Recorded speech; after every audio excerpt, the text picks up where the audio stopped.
C'est à Strasbourg que l'Institut universitaire de technologie et le laboratoire régional des ponts et chaussées ont entrepris une étude concernant les bétons de parois moulées. Les documents réglementaires des marchés traitant des fondations profondes se bornent à demander l'obtention d'un béton homogène et de bonne compacité. Afin d'examiner les conditions d'exécution des fondations profondes, et particulièrement des parois moulées dans le sol, un certain nombre d'observations ont été effectuées sur plusieurs chantiers. L'un d'eux concerne une expérimentation menée à Mulhouse pour la préparation de la future liaison fluviale Rhin-Rhône à grand gabarit. Les difficultés qui se sont présentées, ainsi que les mécomptes enregistrés à l'occasion de ces travaux, nous ont amenés à prendre conscience de l'insuffisance des connaissances actuelles en ce qui concerne l'écoulement des bétons de fondation profonde et leur formulation optimale.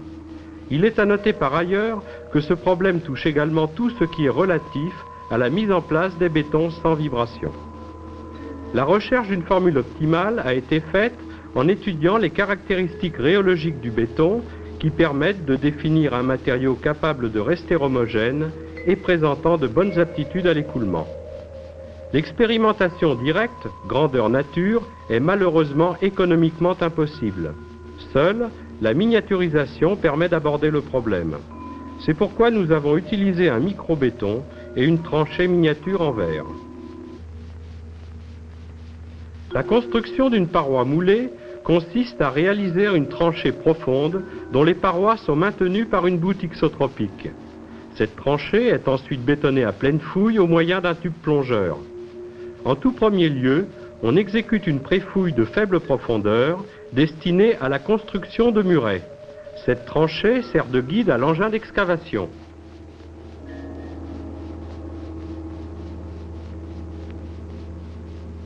On procède ensuite à l'excavation proprement dite, en ayant soin de maintenir en permanence le niveau de boue entre les murets guides. L'excavation se fait par panneaux de longueur limitée. Une fois la fouille terminée et nettoyée, on y met en place, s'il y a lieu, la cage d'armature assemblée rigidement et descendue au treuil ou à la grue. On place également aux extrémités des panneaux des tubes joints dont le rôle est de former un arrêt propre de la coulée du béton. Le panneau est prêt pour le bétonnage qui se fait à travers une goulotte ou tube plongeur. Ce dernier est descendu au fond de la fouille et coiffé d'un entonnoir pour l'introduction du béton. Au fur et à mesure que le béton monte dans l'excavation et que la hauteur de la colonne plongée dans ce dernier augmente, l'écoulement devient plus difficile et on est conduit à relever la colonne qui doit toujours rester plongée dans le béton. Il faut alors raccourcir la goulotte en dévissant la longueur de tubes appropriée afin de maintenir l'entonnoir à un niveau tel que l'on puisse facilement l'alimenter.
L'ensemble des constatations qui ont pu avoir lieu à l'occasion de chantiers semblables à celui que nous voyons actuellement nous ont permis de porter plus particulièrement notre attention sur les problèmes liés au bétonnage. Il s'agit de la formulation du béton et de sa mise en œuvre. La composition doit être telle que le béton s'écoule aisément dans la tranchée et qu'il subisse le moins de ségrégation possible. À cet effet, il est nécessaire d'étudier le comportement rhéologique du béton, c'est-à-dire d'apprécier ses qualités de viscosité et de cisaillement. La mise en œuvre est conditionnée par la connaissance parfaite de la cinétique d'écoulement du béton au sein de la paroi. Cette connaissance ne peut être acquise qu'en visualisant un véritable bétonnage. Les difficultés pratiques de ce genre d'expérience conduisent à envisager la matérialisation du phénomène en le miniaturisant. Formulation et mise en œuvre sont liées indissociablement. Cette proposition nous a inéluctablement orientés vers des études comparatives entre le béton et un microbéton associé.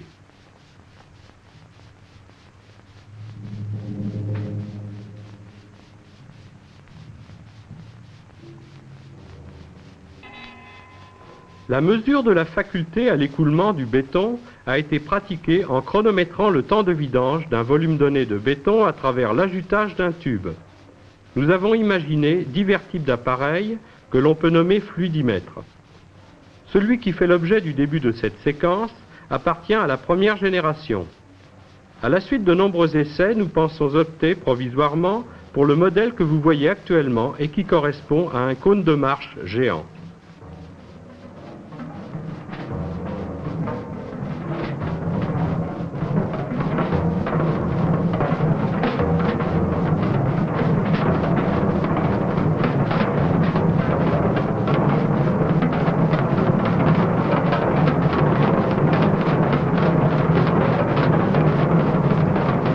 Cette mesure a l'avantage de donner indirectement une valeur semblable à la viscosité apparente du mélange qui caractérise l'aptitude du béton à s'écouler sans vibration.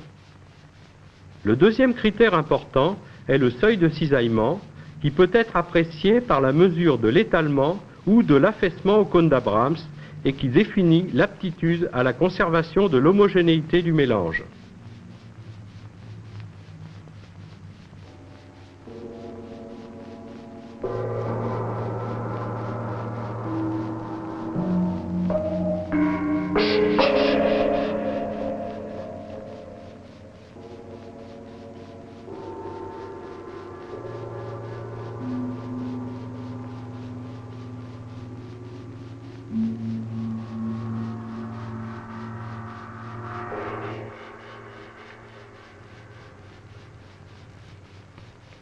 Afin d'établir un lien entre le béton et le microbéton indispensable aux études miniaturisées, sisomètres, mini-fluidimètres font partie des matériels nécessaires aux mesures permettant de fixer les qualités rhéologiques du microbéton.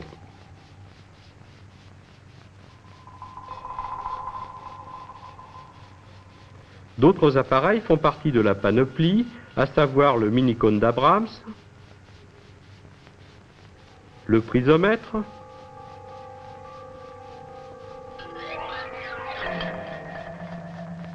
et le petit maniabilimètre Le Sage. Les bétons étudiés comportent 4 classes granulaires. Par analogie, un microbéton formé de 4 classes 6 fois plus petites a été confectionné.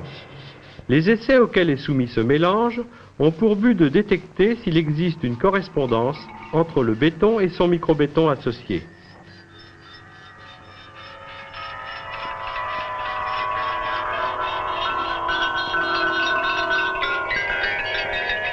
Les mesures au mini-cône d'Abrams permettent, à échelle réduite, de définir un squelette granulaire qui confère au mélange des caractéristiques de cisaillement élevées.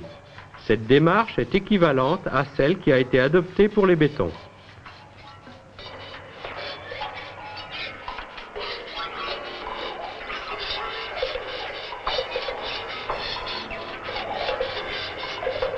L'existence d'un squelette granulaire favorable à l'écoulement du microbéton a été établie grâce à l'utilisation du mini-fluidimètre.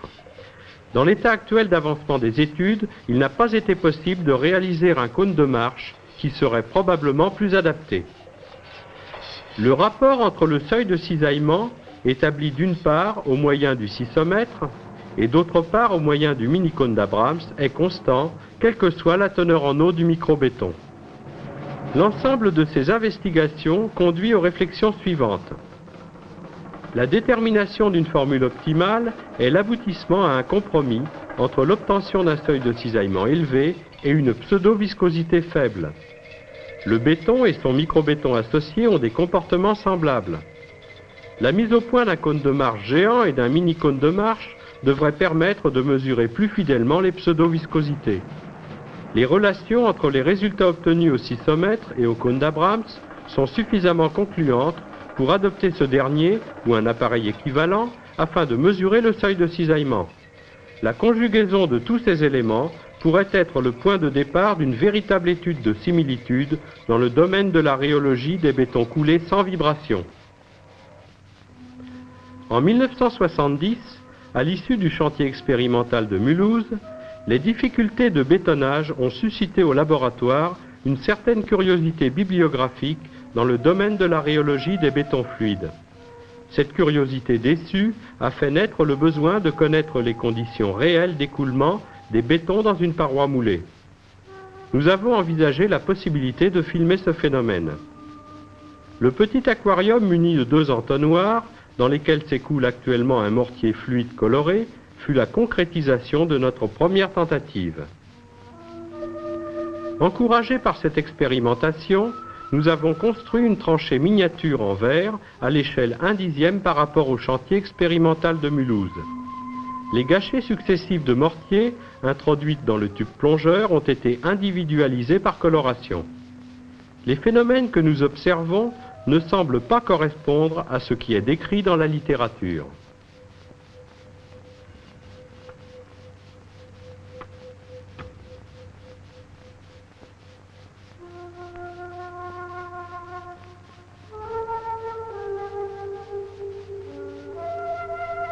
Ce modèle réduit s'est révélé peu commode à l'usage et nécessitait l'utilisation d'un mortier beaucoup trop liquide. Un modèle plus élaboré a dû être mis au point. Les dimensions sont telles qu'elles permettent d'une part l'utilisation d'un microbéton et d'autre part de conserver un rapport de similitude avec les côtes transversales d'un panneau réel. La hauteur ne représente naturellement qu'une tranche de paroi. Un certain nombre de dispositifs facilitent la manipulation. Il s'agit de l'alimentation et de l'évacuation en eau, du guidage du tube plongeur, de la trappe de vidange et autres systèmes adéquats. Avant toute investigation, le travail a consisté à se familiariser avec la technique du bétonnage de modèles réduits de tranchées, à observer et à interpréter les phénomènes d'écoulement d'un mortier. Ce dernier, composé de 2 fractions granulaires 0,3 et 3,7, a été coulé en pratiquant l'amorçage classique de chantier.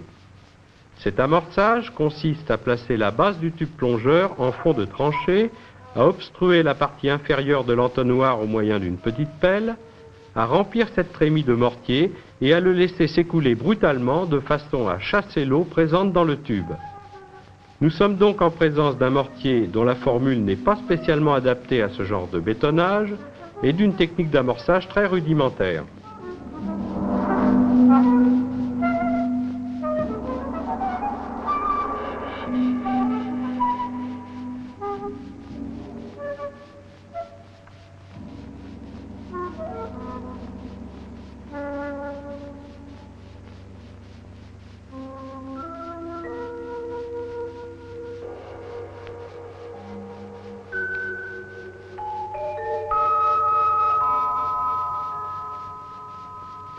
Les phénomènes que nous pouvons constater sont intéressants à 3 points de vue. Le premier concerne le délavage du matériau en fond de panneau que l'on peut attribuer à l'amorçage et à la formulation. Le second est relatif aux difficultés du coulage qui nécessitent l'agitation permanente du tube plongeur. Le troisième se situe au niveau du comportement cinétique des différentes gâchets qu'il est loisible d'observer avec beaucoup d'attention.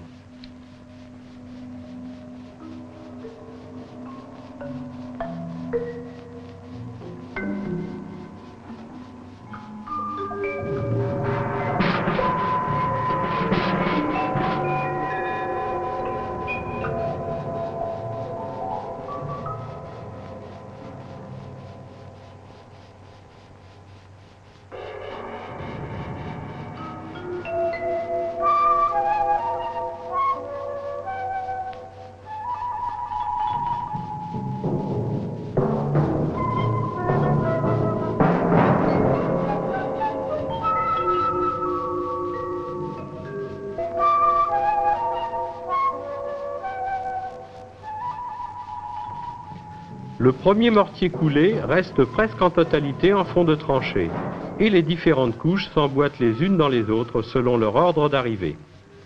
Il semble que sous l'effet de l'agitation verticale du tube plongeur, le mortier se fluidifie. Le mélange remonte autour de la goulotte dans une sorte de cheminée. Le délavage du matériau apparaît non seulement au fond, mais également à la séparation des emboîtements. Le bétonnage auquel nous allons assister diffère du précédent en ce sens qu'il ne s'agit plus de mortier, mais de micro-béton, c'est-à-dire une reproduction à petite échelle du béton utilisé lors du chantier expérimental de Mulhouse. Naturellement, le dosage et la finesse du ciment sont identiques. D'autre part, l'amorçage se réalise au moyen d'un bouchon de pâte de ciment qui cède sous le poids du micro-béton lorsque l'entonnoir est rempli. Enfin, une réglette fixée au tube plongeur permet de suivre les mouvements de ce dernier.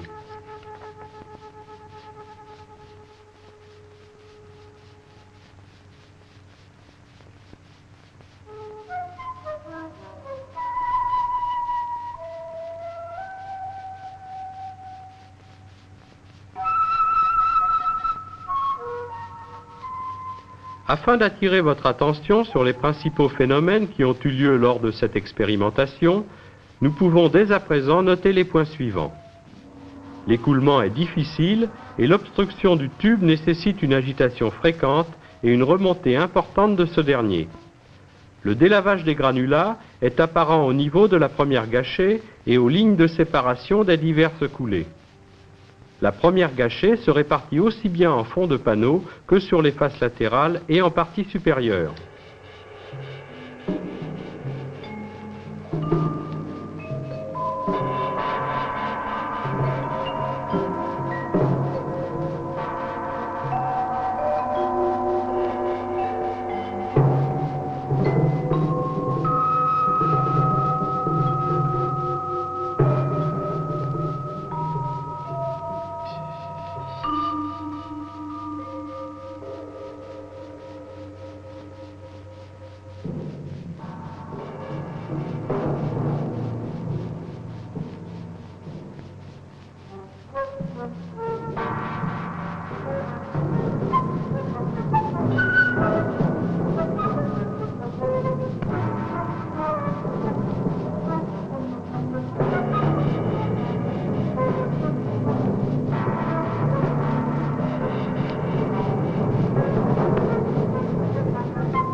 Les techniciens sont actuellement dans l'obligation de donner des impulsions verticales au tube plongeur afin de faciliter l'écoulement du micro-béton. En fait, ils se trouvent confrontés aux difficultés constatées sur les chantiers. Cette opération favorise la ségrégation, des éboulements éventuels du terrain et des mélanges intimes avec la bentonite.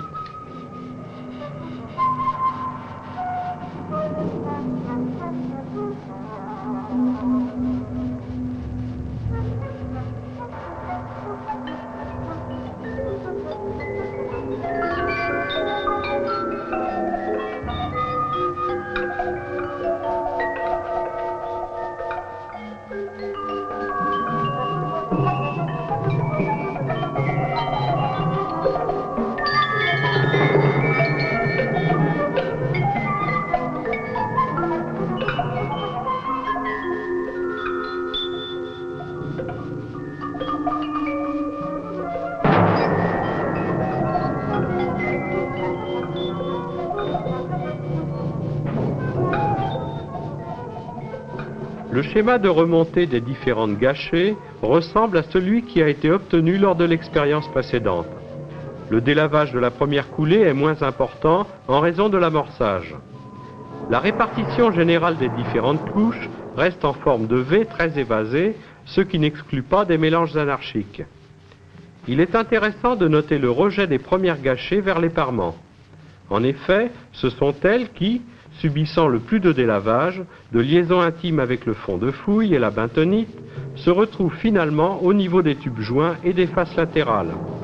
Les constatations sur chantier confirment la présence d'inclusions importantes dans les zones précitées.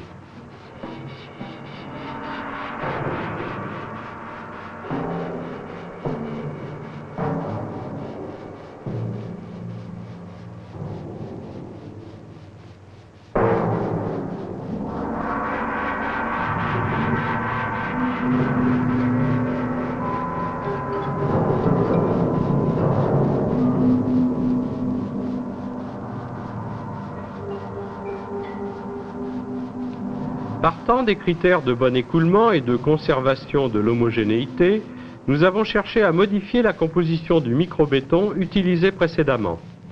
Un microbéton qui allie à la fois une pseudo-viscosité faible et un seuil de cisaillement élevé a permis de retenir un squelette granulaire plus adapté.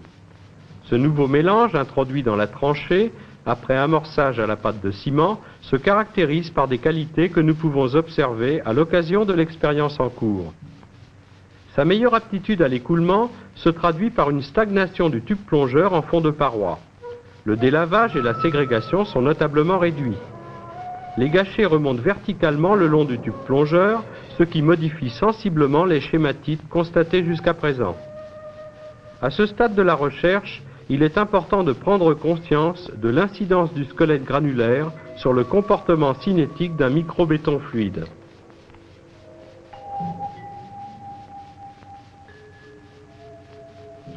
La technique de visualisation utilisée à l'occasion de cette étude a permis de mettre en évidence un certain nombre de phénomènes. L'homogénéité du premier mortier est fonction de l'amorçage. La première gâchée reste pratiquement en fond de paroi. La remontée préférentielle du mortier a lieu le long du tube plongeur. L'emboîtement successif des gâchets est en forme de V. La dissémination des différentes gâchées est anarchique sur les champs de la paroi. Le phénomène de ségrégation est visible en fond de paroi et aux lignes de séparation des gâchets. L'amélioration de cette technique devrait permettre d'une part de confirmer les présentes constatations et d'autre part d'affiner la méthode afin d'en tirer une exploitation plus complète, détermination de critères de bon écoulement par exemple. En effet, la mise au point d'une formule ayant des caractéristiques telles qu'il ne soit pas nécessaire d'agiter le tube plongeur remettrait en cause le travail actuel sur chantier et modifierait probablement le schéma de remontée du béton dans la paroi. Si les observations de cette recherche ne permettent pas, dans sa phase actuelle, de donner des consignes précises sur les chantiers, elles permettent néanmoins d'attirer l'attention sur les points suivants. Le rapport du diamètre du tube plongeur au diamètre du plus gros granulat doit être suffisant, de l'ordre de 10. La faculté à l'écoulement et à l'homogénéité du béton doivent être optimales, étude particulière de la composition du béton. Le délavage en fond de paroi doit être évité par un bon amorçage. Les mouvements du tube plongeur ont tendance à faire remonter les dernières gâchées en surface et à provoquer une ségrégation du matériau. La poursuite de la visualisation de l'écoulement en fonction d'un certain nombre de variables, squelette du béton, nombre de tubes plongeurs, ferraillage, mode de bétonnage, amorçage, type d'adjuvant, etc., permettrait de fixer des critères de choix et, qui sait, de définir à l'avenir une méthode de composition des bétons non vibrés.